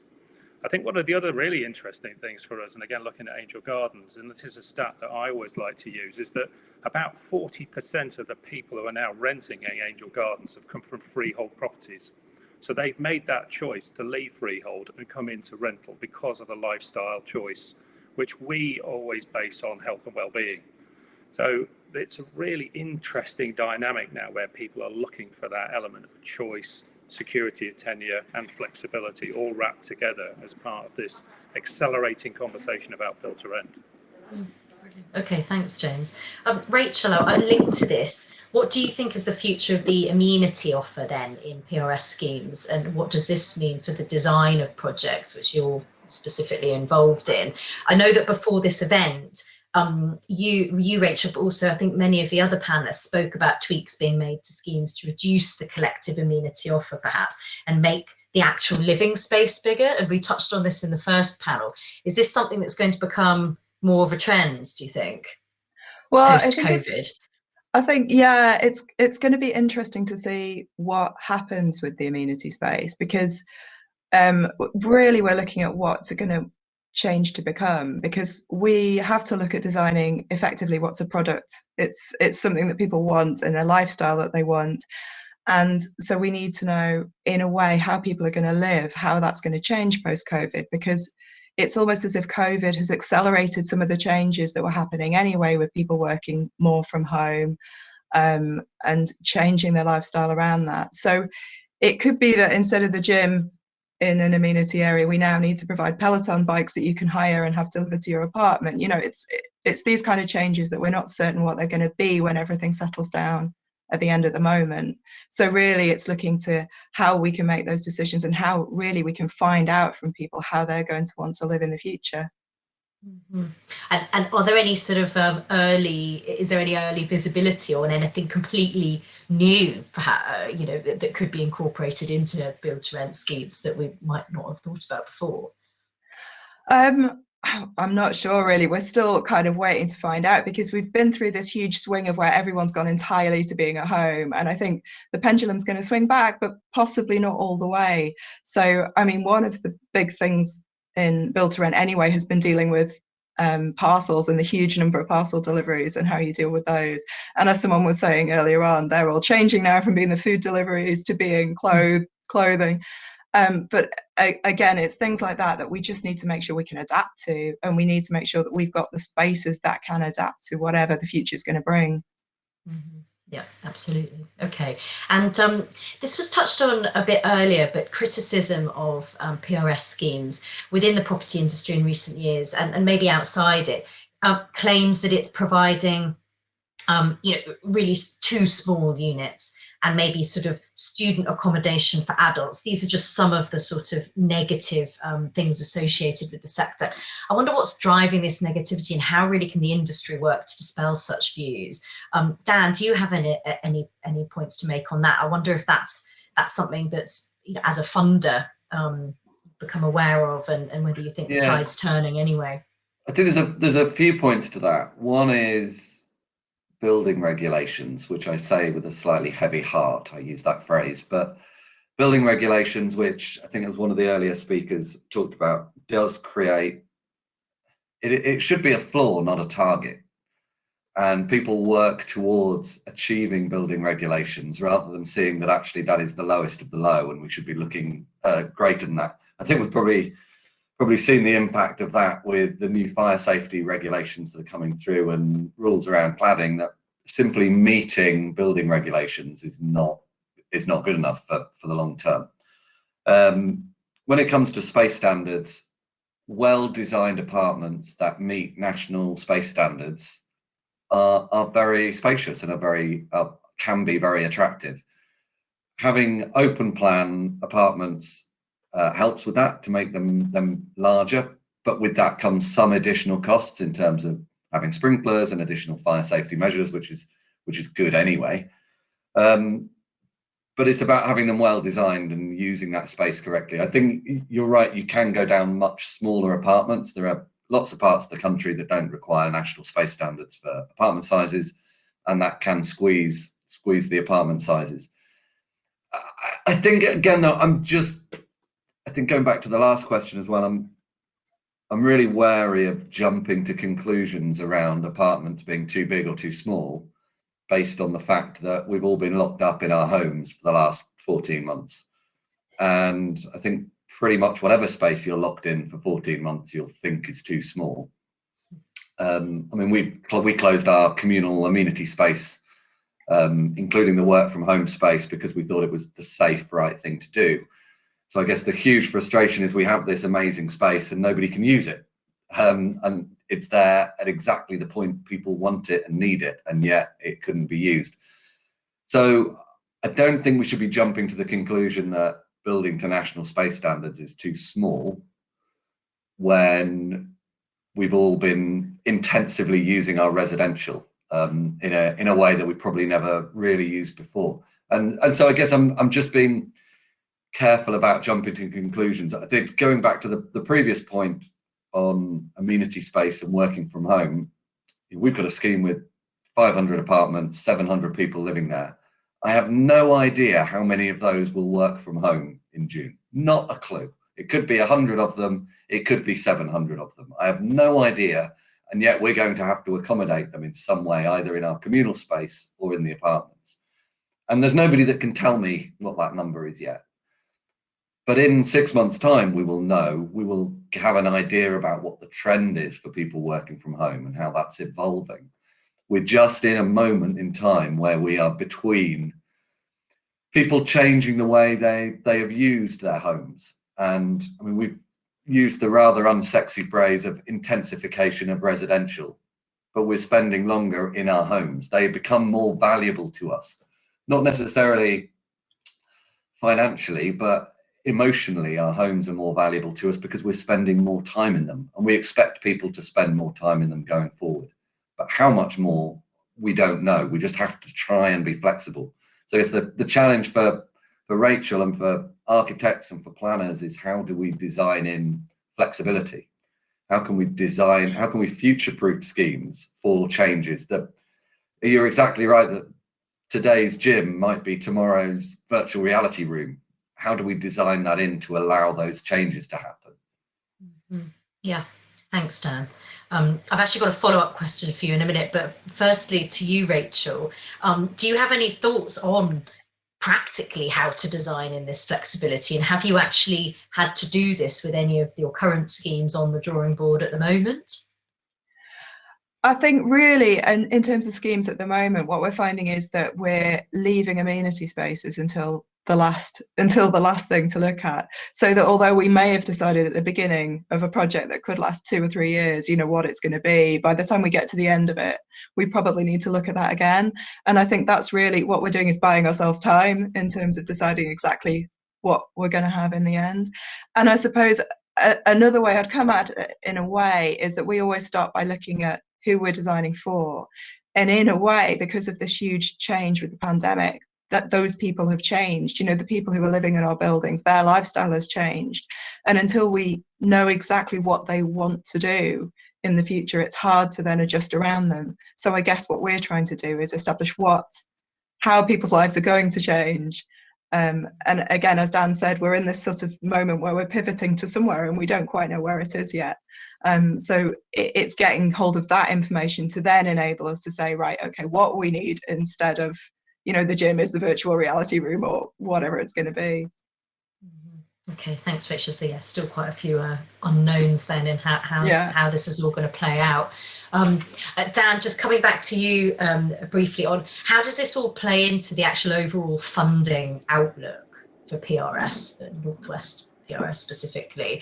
You know, how can projects kind of actually both be economically viable and provide these sort of, you know, future-proofed ways of living that we've been talking about? And is that, presume that's coming into all of your decisions? Yeah, I mean, you know, Wrestler, I agree with Rachel. You leave the decisions on that communal space until the last minute, allocate the space, but actually what you're going to use it for address that much closer to the time. I think what we're doing immediately is we're holding back where we've got commercial space in our schemes. So often on the ground floor you have commercial space, and we generally apply a fairly low value to that because we want the occupier to be there to add value to our residential. But at the moment, we're just retaining that space. That's our flexibility. If we need to fit out that commercial space to be co-working space because we've got 500 people working from home, then at the moment we can do that. So we're able to just pause some of those decisions that we would in a normal market have already made about occupying that space. Pause that space and find out where the demand's going to be in a couple of months' time. I don't see that uncertainty is really impacting investors' appetite to invest into build to rent, either in the Northwest or anywhere across the UK. Because ultimately the demand is for occupation and is for somewhere to sleep. We can't digitize our beds is an old phrase. The internet is not going to remove the need for homes. So that implicit needs-based demand for an investment is there. And the residential sector and build to rent is unusual across many asset classes because it is a need. And that creates that, from an investment point of view, a downside protection that people always need to live somewhere. And we have a multi-generational lack of supply in the UK. So there's a huge supply-demand imbalance in an asset class that's required. So even though we've got uncertainties about the way we're going to be living going forward, that is not putting off investors. Okay, so one for you, James. So we spoke about sort of like latent opportunities to repurpose properties for PRS schemes in some of our chats before this event, particularly given COVID and the abundance of, for example, ailing retail department stores and other assets likely to come onto the market. Is this something your company, do you think, would be interested in, or do you think PRS, build to rent, does require some very specific site or property characteristics that make new builds just that much more viable? Well, new build is highly viable. The location, whether it's brownfield, but it needs to be highly accessible. You know, we're not fans of cars, so, you know, car clubs, cycle clubs, those sorts of things. But the efficiencies within the buildings are enormously important. But you would never say never, because some of those properties that you've highlighted there are in great locations. I'd just like to come back on some of this amenity element, though, because being an operator, we've got the ability to talk to our residents. And we have a partnership with a company called Utopia, and this is to do with smart prop tech. So all of our buildings are smart AI buildings. So the buildings talk to us effectively about the use of the space, the environmentals within the space. And through that prop tech AI, we're able to reduce things like energy consumption by about 20%. But in addition to that, you can monitor the use of the spaces. So when you're designing for them, you can see whether your gym's too small, too big, whether your parcel store, for example, is adequate for the number of people who are going to live in your properties. So we now have at Angel Gardens a relationship with Amazon. We've got their yellow boxes in. And so, for example, in Q1 this year, we had over 2,500 parcels delivered to residents in a very efficient manner. So you can design for them. And in addition to that, we talk to our residents through home surveys where they give us feedback on things they like, where these things can be refined. So it's a continuous journey, you know, and I think, you know, I sympathize with Rachel in terms of the design, but there's that sort of continuous journey. So Angel Gardens, it was our first development. I'm sat here in Hove, where we'll be on site this week. Then this is our next one. So they continually get better all the time.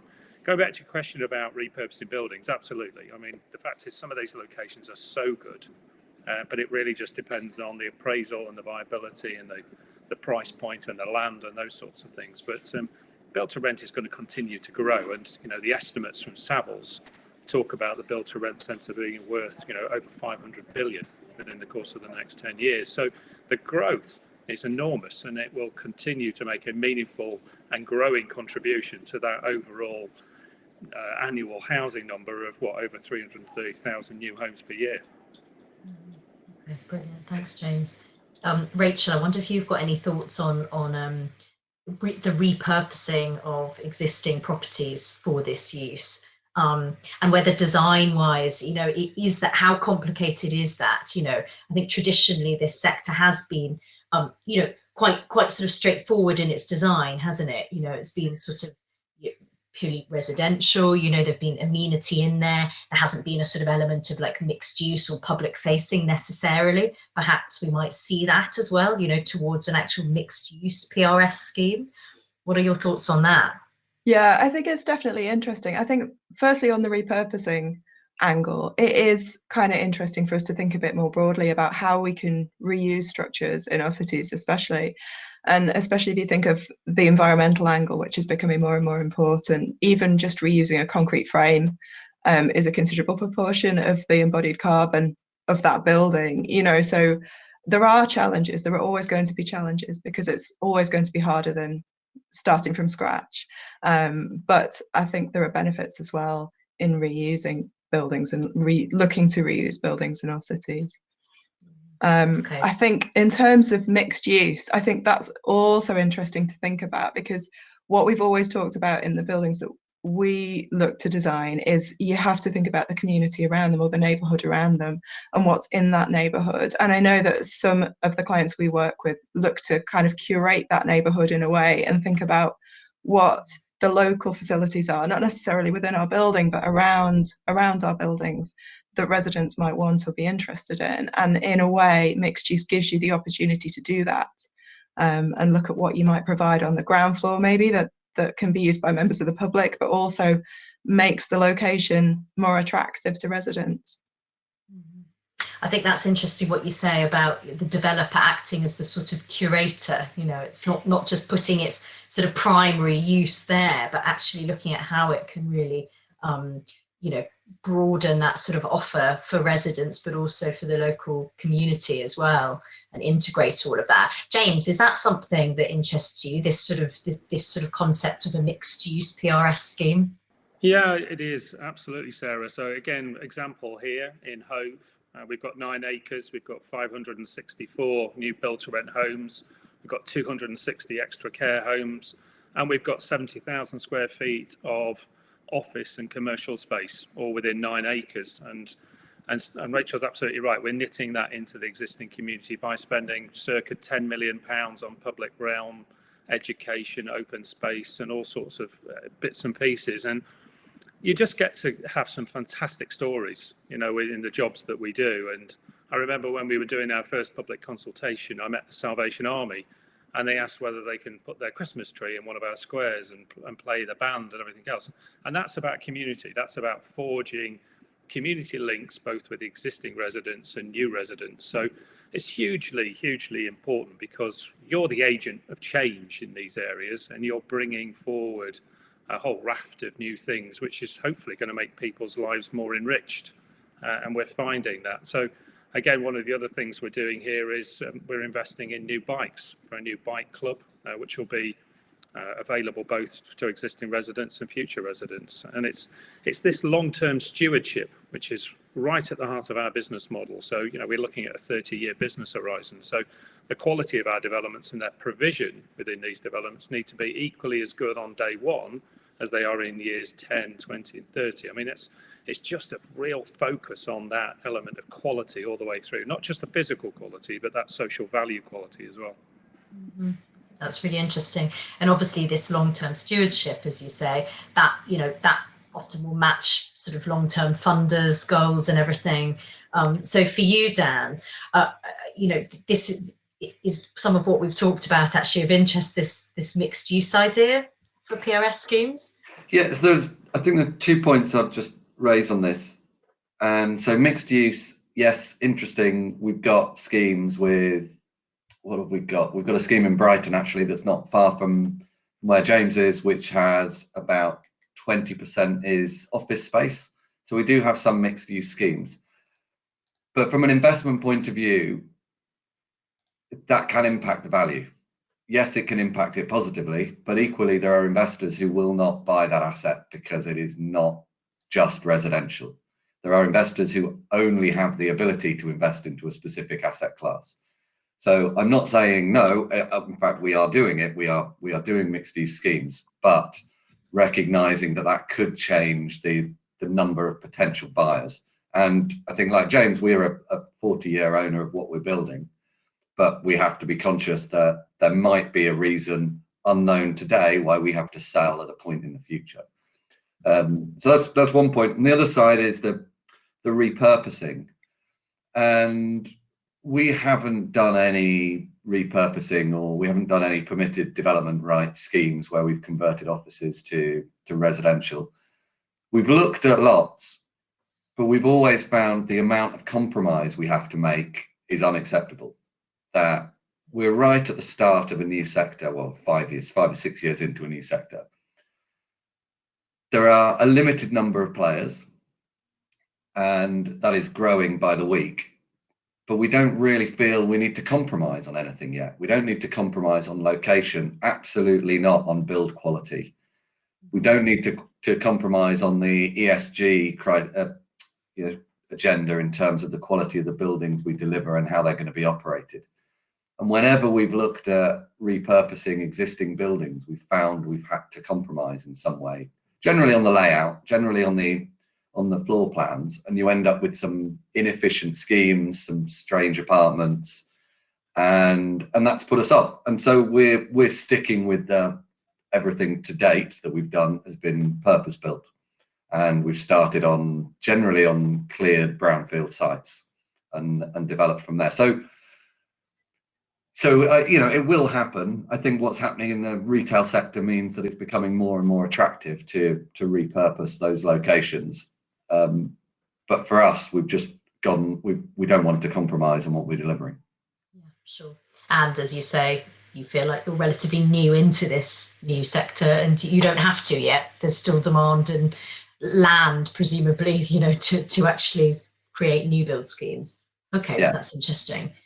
I think actually now would be a good time to bring in this question from Joe from the audience. With all this new city centre living, I mean, he's asked, can Greater Manchester cope, transport, schools, health? But I think with all of the talk of creating sort of a mixed use PRS scheme and potentially repurposing buildings, this maybe, I hope you agree, Joe, could apply to other locations for PRS as well.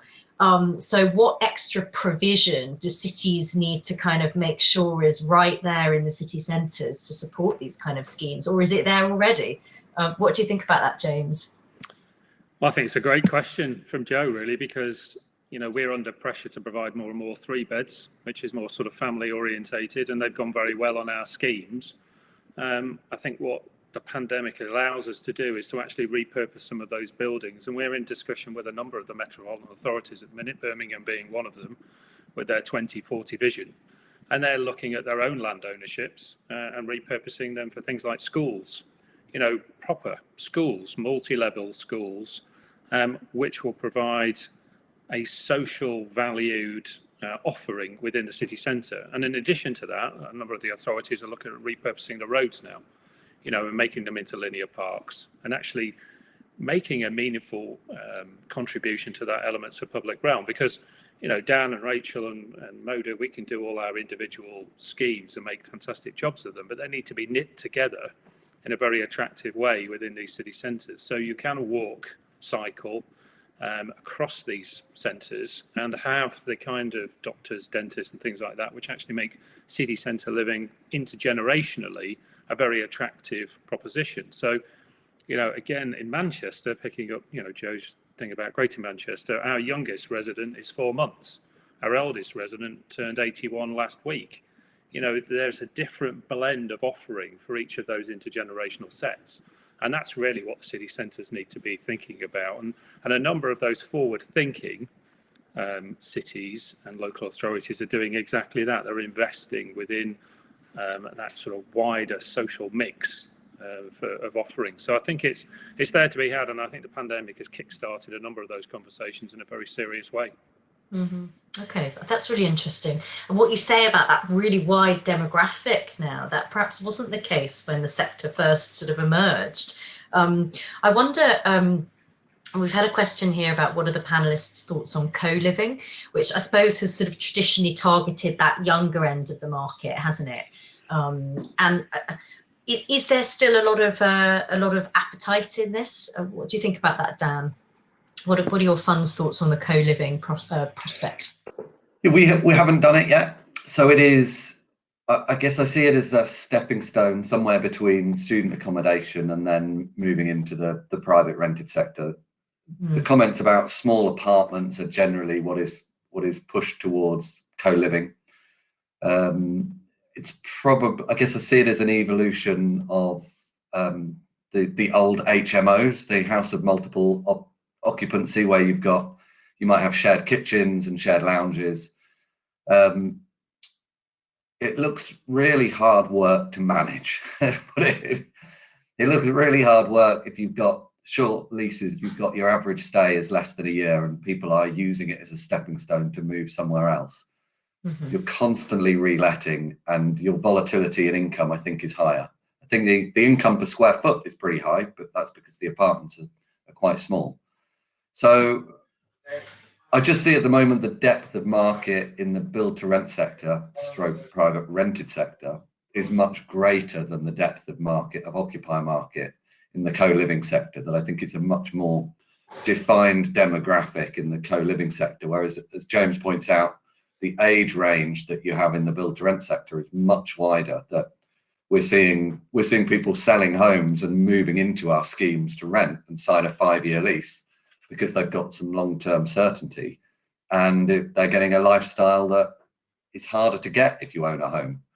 I was speaking to a couple recently who was saying they had retired and were moving into one of our schemes because they didn't want the anxiety of home ownership, something I'd never, ever considered. Home ownership was caused anxiety, but if the boiler breaks or the roof's leaking, that can absolutely cause anxiety. So the depth of market, I think, in the build to rent sector, we're still scratching at the surface of what it is. We're expanding our routes to market to attract people to the sector. I think that Manchester is almost the laboratory for build to rent, because we have a number of schemes. I think Ed earlier on said there were 19 schemes in Manchester. So we have a depth of market in Manchester, a wide demographic, a range of schemes, a range of price points. And it's almost the laboratory to see how build to rent does evolve and how it contributes to the housing need of the city. And as we heard earlier, we've sort of had a test of how it performs now in a very volatile, sort of uncertain market, haven't we now, over the past year? And that's been really interesting. So far, it looks like it's performed very strongly. So yeah, I think that's a very, very good point.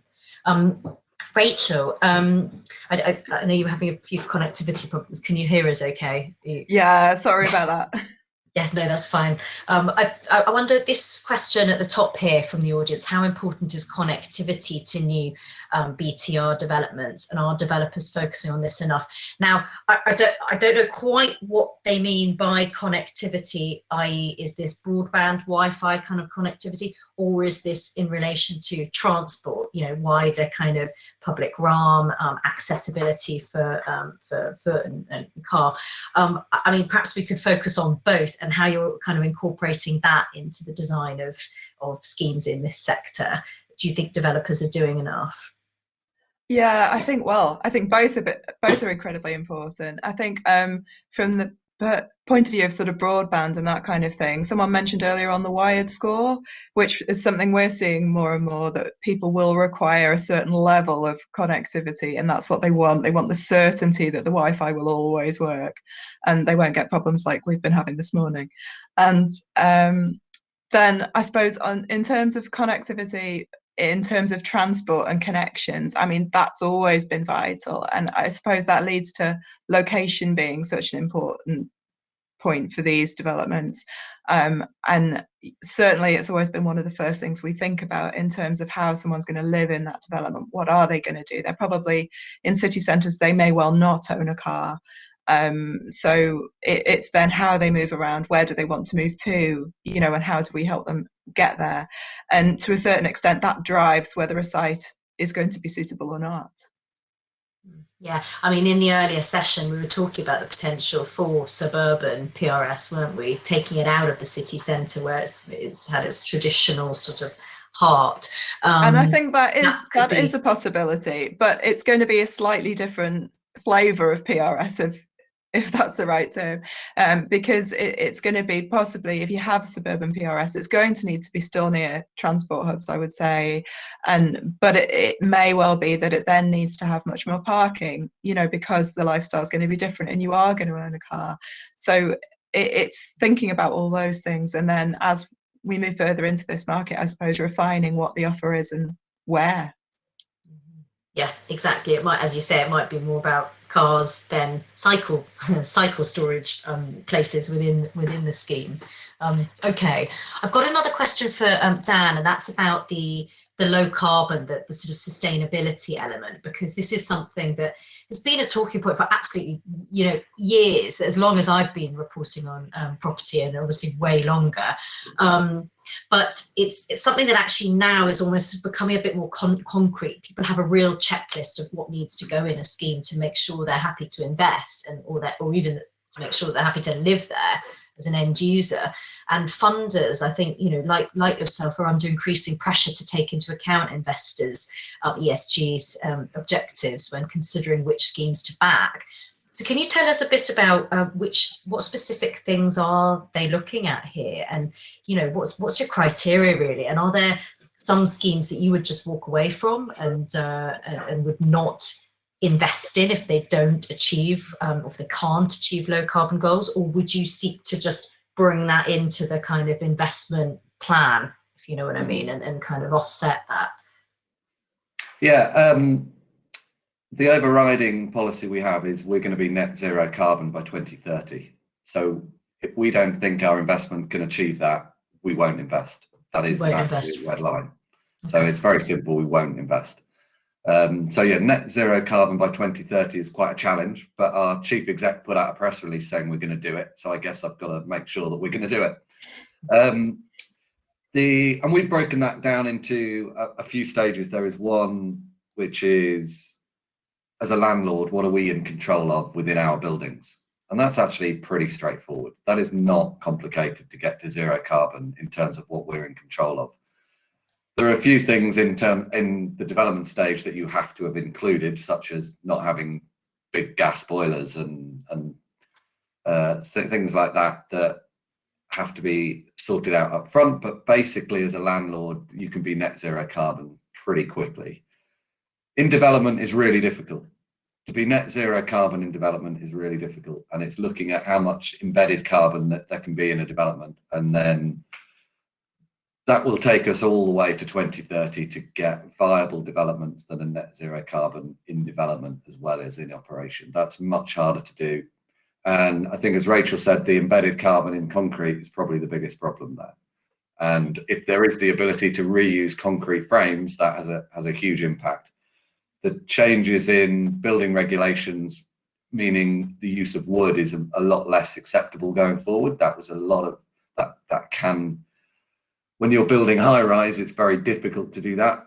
I was speaking to a consultant a couple of days ago who was saying above about 4 floors is really difficult to get to net zero carbon in construction today. Below 4 floors is a lot more straightforward to do. And then the last part, the last area which I probably find the most interesting, is how do we get our residents to live net zero carbon lives in our buildings? That is included in our net zero carbon objective. So we have to persuade our thousands of residents to act in a certain way to minimize their own carbon impact. And that comes into design right at the beginning. That comes into really simple things like signage and indication of things. So an example, a waste chute should say landfill. It shouldn't say general waste, because just that is clear to the person pressing the button that says landfill where that waste is going. So there are lots of small little nudges that need to be made to change behaviour. And then some much bigger things that need to be done with the residents. So we're now running sustainability events where we are running lectures, talks, running competitions, whatever we can do to educate our residents so that the technology that we put into the building to reduce energy and waste, that they're actually utilising and they know how to utilise it. And I genuinely believe that improving the ESG credentials of our buildings will improve our investment return. They are in direct correlation to each other, that our residents will demand it. I don't think they'll pay a higher rent. I think they will pay a lower rent for living somewhere that is less energy efficient. And that is not about bills. That is about wanting to associate themselves with a lifestyle that is green and environmentally friendly, rather than associating themselves with some other form of, a browner lifestyle, shall we say. So it's about our residents and the demographic that we have valuing the ESG agenda, and they will demand it and they will drive it, and we need to be ahead of that. If we're not, we'll lose our residents and we'll get regulated into it anyway. So we might as well get ahead of where the regulation is going and put in the design requirements, the operational processes and policies, so that we can deliver what our residents want and what we have to do. Okay, I think that's really interesting what you said, actually, particularly at the beginning, where because of this target that you guys have got, you actually just won't invest if it's not going to help you. If it's not going to be carbon neutral by 2030, you just won't invest. I thought you might say something like, you might add on to the cost of it, remove it from the cost of it, how much it would cost to actually upgrade that property. Yeah, we have looked at existing schemes recently. In fact, we've looked at existing schemes and we looked at the cost to reduce the energy in those buildings and to get them to net zero carbon. Reduced the value of that cost of the current valuation. So when we made an offer to buy the scheme, we said it was, whatever the number was, minus X, which is the cost to get to net zero carbon. And the response was, we won't accept that price because somebody else will pay the higher number. Right. Another investor will not care and will pay the higher number. And I think that may be true today, but in 5 years' time, that absolutely will not be the case. And so whoever has paid that higher price today will have a poor investment return. Mm-hmm. Interesting. So it's about seeing where the market is going, where it's going to be, rather than where it is today. Yeah. James, what about you and your schemes? Are you seeing this sort of some of these nudges that Dan spoke about being incorporated into your schemes? Are you doing enough on that front, and are you seeing some of this sort of change in sentiment among the actual end users as well? Feeling pressure that way, that people want to be associated with this kind of living? I think Dan's right, to be honest, though. I mean, I was listening to Dan nodding away, really, because the experiences we're having are very similar. And the important thing here is that we're on a journey together. And I don't think anybody's necessarily got all of the answers right now, but you can, and I like the phrase small nudges. So simple things like banning single-use plastics in our common areas, as Dan said, is easily done. Using friendly chemicals in relation to cleaning and those sorts of things is easily within our control as an operator. And working alongside our funders, and ESG is high on their agenda, absolutely right. And also with our residents, and Dan's right again, our residents are demanding that, and actually it sits alongside our core values as MODA. So they're associating not just living in that space, but they're living in that space alongside that environmental awareness, which is something that we're promoting. So it is something we do. I mean, locationally, as Rachel was saying, it's a challenge if you go out to suburban. So that's going to be something that you're going to have to think about. But, reusing brownfield sites, going back to basics, car clubs, cycle clubs, all of those sorts of things are all embedded within the overall offering. So it's all of those things together. Construction-wise, it is a challenge. And, that's something that we need to all continue to work hard at. But the appetite is there, and I think that's absolutely huge, particularly in the build-to-rent market, because we are these long-term stewards, and we have the ability to make those changes and make them progressively over the course of the next few years and decade. Yeah, What about amenities like EV charging points? I've just seen this question here from the audience. Are tenants asking for that yet? They are. So we future-proof all ours with electric charging. We don't have that many car parking spaces. But I'll go back to what I said before about PropTech. You know, all our buildings are smart AI buildings, so that reduces the energy consumption dramatically. We are reducing the amount of reactive maintenance costs that we're incurring as well. And again, that all adds to that overall sustainability element. So, you know, there's energy strategies are key. And so there's all of those things that run together. But the way that technology is being immersed into the schemes that we're bringing forward and others is just hugely important as part of that ESG agenda, without any question at all. And, you know, I'm sure everybody has that overall aspiration to do more. Mm-hmm. What about in relation to this question from Caroline at the top here, what is the trend in terms of length of lease? I've been, sorry, Caroline, because I've been sort of keeping that question till last, because I sort of felt like we wanted to get through sort of a lot of things that might influence that, actually. And I'm wondering about the green agenda and then all of the other things we've spoken about. What are the changes here? I mean, James, maybe you're probably best placed to answer that, being kind of from the developer side. Are lease lengths changing? Are they getting longer? We spoke about co-living, and obviously that's the sort of shorter end of it all. Yeah, so typically, I think the most popular lease at the moment is 12 months. People still wanting the flexibility. I mean, we offer long-term security of tenure leases, but with a tenant-only break to give people that sort of reassurance that they've got a long-term home. And I think that, you know, you can, if you want to come into a Moda property and repaint it, that's absolutely fine. If you want to have a pet, that's fine. It's very much your home. And I think it's encouraging people to stay a lot longer.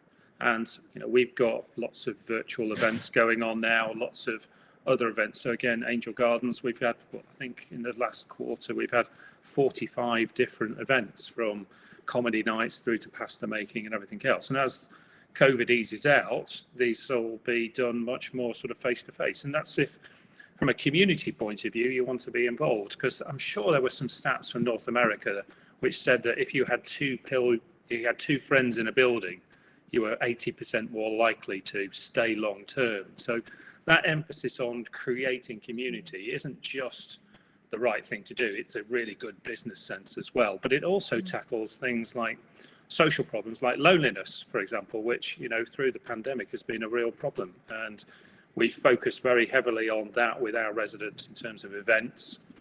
We have partnered with Mind Up in relation to mental health and social well-being.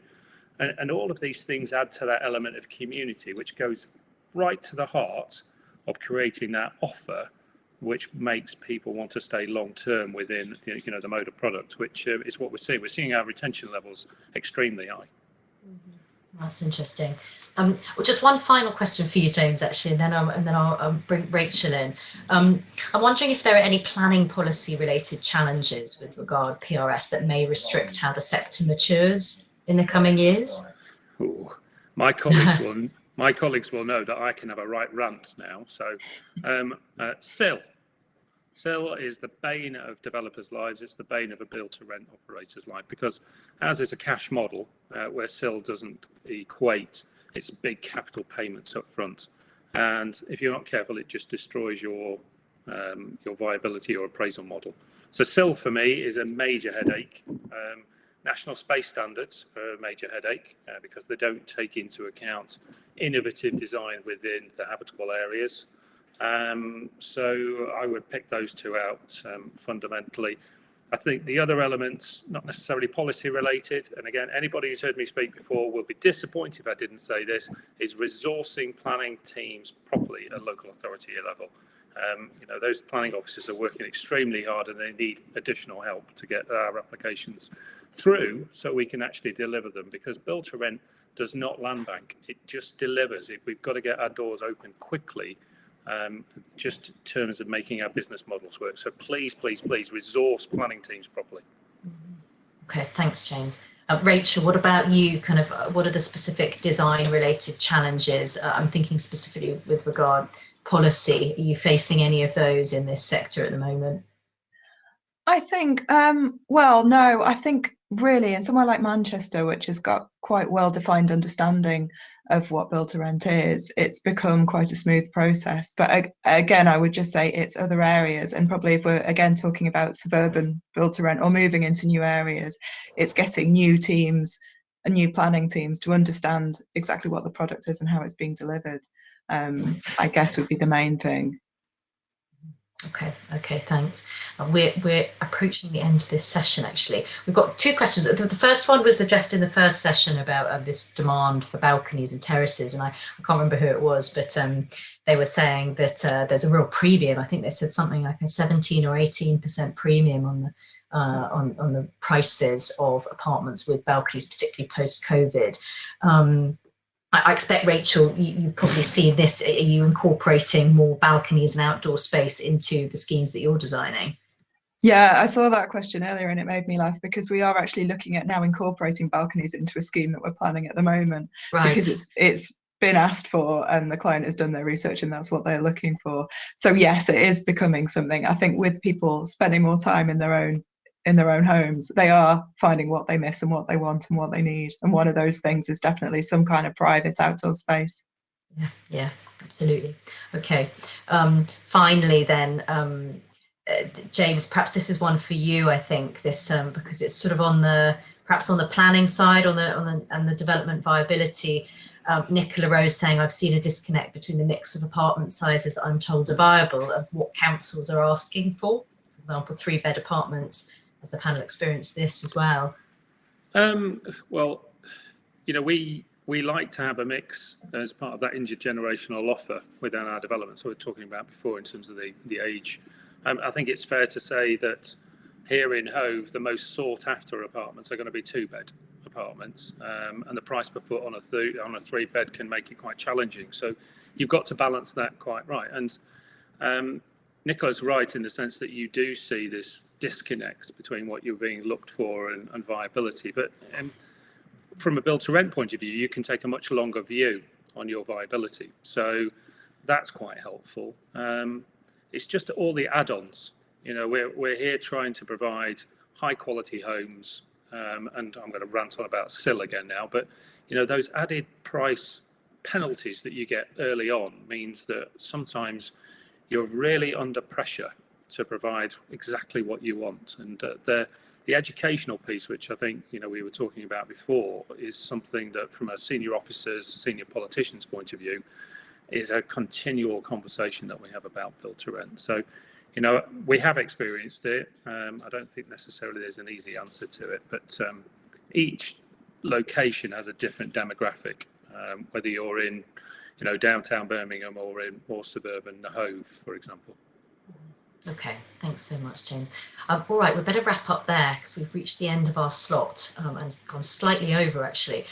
So thanks so much to our speakers for your comments and views. And obviously, it's a shame that Paul couldn't join us, but you never know. He might be able to join, and he might be bobbing around the networking tables. So if anyone out there would like to catch him, do try.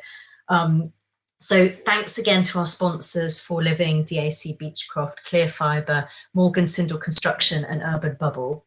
And please do stay around for a further hour, for the half hour of networking to continue making contacts and doing business. Our next Place Northwest event will be Transport and Infrastructure, which is on the 21st of May.